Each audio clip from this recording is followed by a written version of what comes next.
Mais je pense qu'il y a le fait que des films qui sont des shoots visuels assez violents, et je pense aussi qu'il y a ce qui dérange, c'est certains des milieux sociaux que tu peux dépeindre qui dérangent. Et en fait, cette personne comme ça qui avait été assez critique, je trouve que c'est plus révélateur de ce qu'ils sont eux que tu vois, que forcément ce que tu veux dire. C'est-à-dire que si tu filmes la misère, on va dire que tu te corromps, tu te mets dans la fange pour le plaisir de me filmer la misère. Ou... Je me vois plus filmer ces gens-là et je les aime plus ces gens-là que peut-être des gens que tu croises au Café de Flore. Ouais. Je ne ferai pas un film. C'est une certaine forme de bourgeoisie, de petite bourgeoisie aisée, sans conflit, française, autrichienne, anglaise ou américaine qui ne m'intéresse pas. Même en Argentine, il y a des bobos dont la finalité c'est faire des enfants, acheter une maison de campagne, tac. Tu dis voilà, ça je me vois pas le filmer. Effectivement, après ça fait des films qui font des cartons populaires, des comédies. Moi je peux pas. Je sais pas, en tout cas je vois pas l'enjeu ou l'intérêt de ma part de faire ça. Peut-être aussi parce que j'ai une vie malgré tout assez petite bourgeoise. Et c'est peut-être pas la partie de ma vie qui me fascine le plus. Du coup, c'est peut-être tu vas gratter plutôt dans les désirs de ta propre existence pour faire un film qui te réveille toi-même en tant que réalisateur. Parce qu'en plus on a un effet de réel. Que la vie est violente quoi. Ouais, aussi c'est un objet dramatique, tu vois, quand tu fais des films, c'est un peu c'est comme dans les rêves, tu projettes tes désirs mais tu projettes aussi tes peurs. Et le fait de projeter tes peurs dans les rêves, ça fait que tu as un cauchemar ou si à un moment tu te dis putain le mec je vais le buter dans le quotidien, un jour tu t'endors et tu es en train de massacrer la tête de quelqu'un à un coup de marteau, et même pendant que tu es en train de massacrer un coup de marteau dans le rêve, tu es déjà en train de passer aux conséquences et tu te dis merde, ça y est les flics ils vont débarquer, comment je vais faire, attaquer. Et tu te réveilles le matin et bizarrement tu as le double truc de te dire putain qu'est-ce que je vais fracasser la gueule, et tu croises le mec dans la rue et tu dis putain, tu dis bonjour et c'est pour la première fois depuis longtemps où tu es content parce que le type je t'ai tué, il est toujours là et quelque part tu as réglé un truc et tu es soulagé de ne pas avoir été confronté à la police et ça.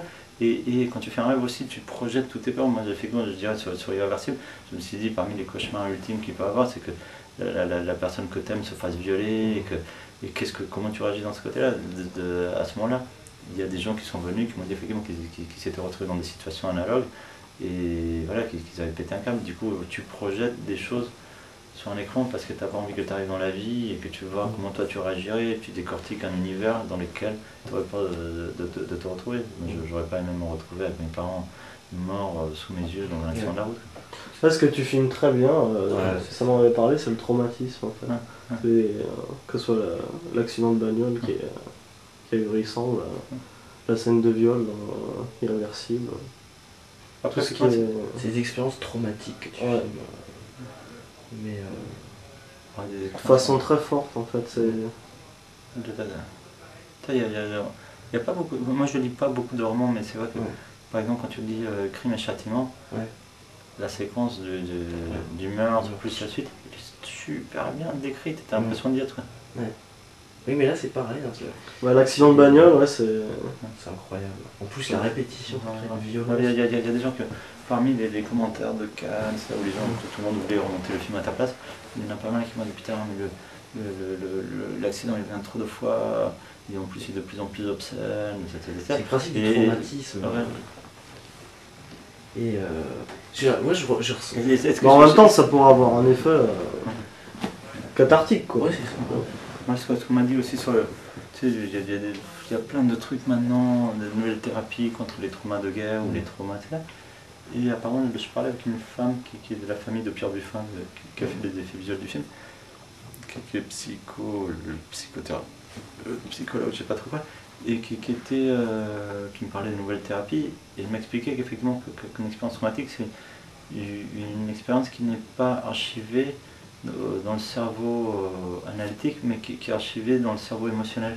Et qui est bloqué. Et qui du coup est bloqué, et que le souvenir n'est pas du bon côté, et du coup il continue à vibrer, et c'est comme si le truc, et que ils font plein de thérapies pour même avec des trucs gestuels où tu regardes à droite, à gauche, etc.